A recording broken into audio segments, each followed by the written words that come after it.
Good afternoon. Thank you. Greetings from Palestine, Texas, Anderson County, and from First Baptist Church there. It's been a continuous congregation since 1851 in the state of Texas. And being here today, I'll redouble my prayers for you all because our church business meetings are a whole lot more fun than this. So y'all hang in there.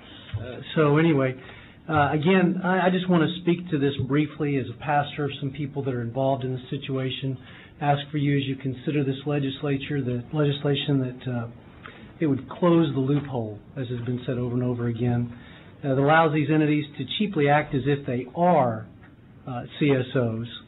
Although I hear many stories of the harm and the cost that allow me here today, I just want to read a couple of things. First, I want to read the words of a member of my church who worked for one of these CSOs operating outside of Section 342 that we're talking about today.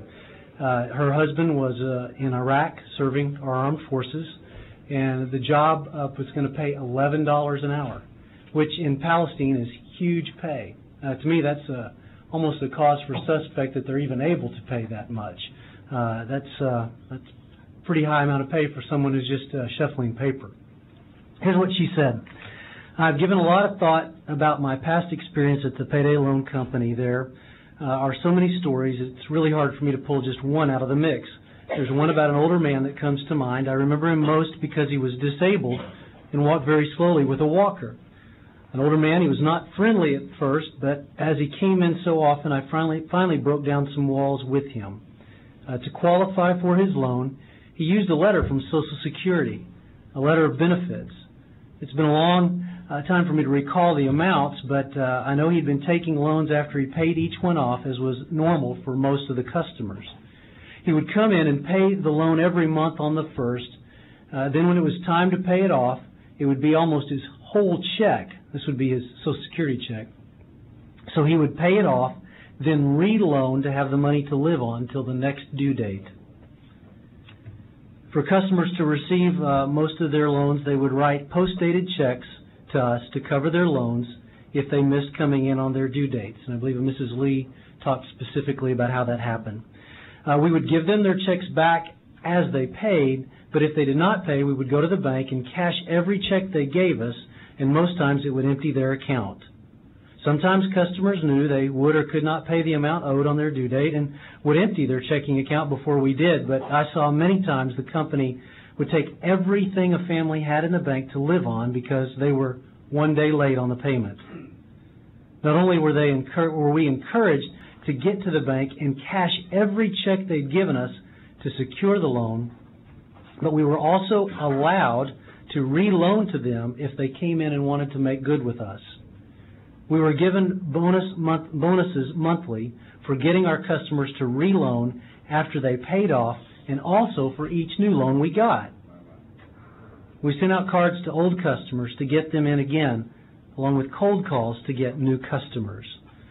This lady certainly left that place of employment under good terms.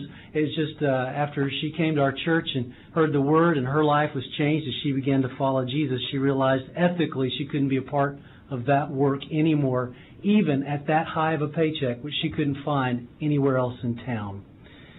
Another statement I'd like to read comes to you from someone who is a licensed lender under Section 342, operates underneath that. They're also a member of our congregation. They are an independent, privately owned, locally owned cash advance company. The other ones in our town are not locally owned, some not even in the state, some not even owned in the United States of America. They're owned by offshore companies. Their request, and this is a company that makes these short-term loans and people who do that, they say, close the loophole and have the industry regulated exclusively by the Texas Finance Code, which sets the rates allowed to be charged and is on the books. So that's this legislation would close that loophole. They also just sent me an email saying that they don't participate or belong to any of the industry associations, as their main purpose and efforts are for no regulation. And accountability in their mind is a good thing, this person and their business. And they hope that you all will pass this through your committee and on to legislation in order to close the loophole.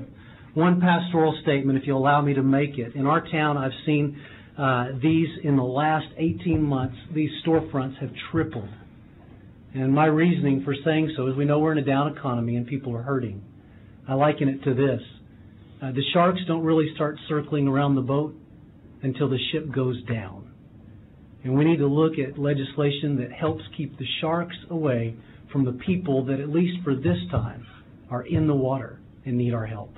Thank you very much. Thank you for coming from Palestine. Questions, members, Representative? Yes. Pastor, I just add one thing. Once we get past this, I want us to talk some more, because I don't think $11 an hour is a lot of money for shuffling papers. And I think that one of the reasons why people are in the debt that they're in is because we're not sharing the wealth in this country. All the wealth is going up. It's not going down. And so when we're done with this, let's get together and figure out how we can collectively bargain and get people more than $11 an hour. Yeah, in Palestine, Texas, an entry-level position is generally minimum wage. Our biggest employer, by the way, is the Texas Department of Criminal Justice, in which you ought to know are some of the largest clients in our community of these payday loan operators.